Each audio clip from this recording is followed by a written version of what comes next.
অন্তর্বর্তী সরকারের প্রথম বাজেট ঘোষণা করলেন অর্থ উপদেষ্টা ডক্টর সালেউদ্দিন আহমেদ, যার আকার ধরা হয়েছে 7,90,000 কোটি টাকা। এরই মধ্যে উপদেষ্টা পরিষদের বৈঠকে প্রস্তাবিত বাজেট অনুমোদন দেওয়া হয়েছে। বাজেটে রাজস্ব আয় ধরা হয়েছে 5,64,000 কোটি টাকা, যেখানে ঘাটতি ধরা হয়েছে 2,26,000 কোটি টাকা। অভ্যন্তরীণ ঋণ থেকে সরকারের যোগান আসবে 1,21,000 কোটি টাকা। বিভিন্ন দেশ ও উন্নয়ন সহযোগীদের কাছ থেকে ঋণ ধরা হয়েছে 1,05,000 কোটি টাকা।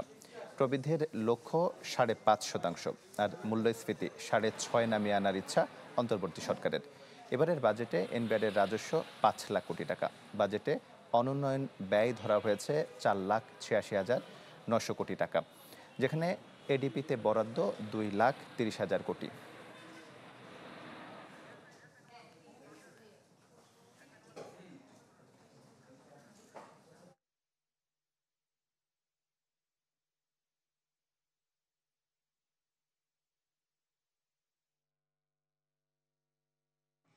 অপ্রয়োজনীয় ব্যয় কমিয়ে আনায় সার্বিকভাবে সরকারি ব্যয় উল্লেখযোগ্যভাবে হ্রাস পেয়েছে।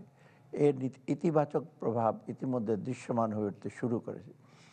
পয়েন্ট টু পয়েন্ট মূল্যস্ফীতি 2024 সালের ডিসেম্বর মাসে 10.89% থেকে হ্রাস পেয়ে 2025-এর এপ্রিল মাসে 9.1%-তে নেমে এসেছে। আসার কথা হলো, এবারে রমজান মাসে নিত্য প্রয়োজনীয় পণ্যের বাজার স্মরণকালের মধ্যে সবচেয়ে স্থিতিশীল ছিল। ঢালাইয়ের সেরা প্রিমিয়ার সিমেন্ট।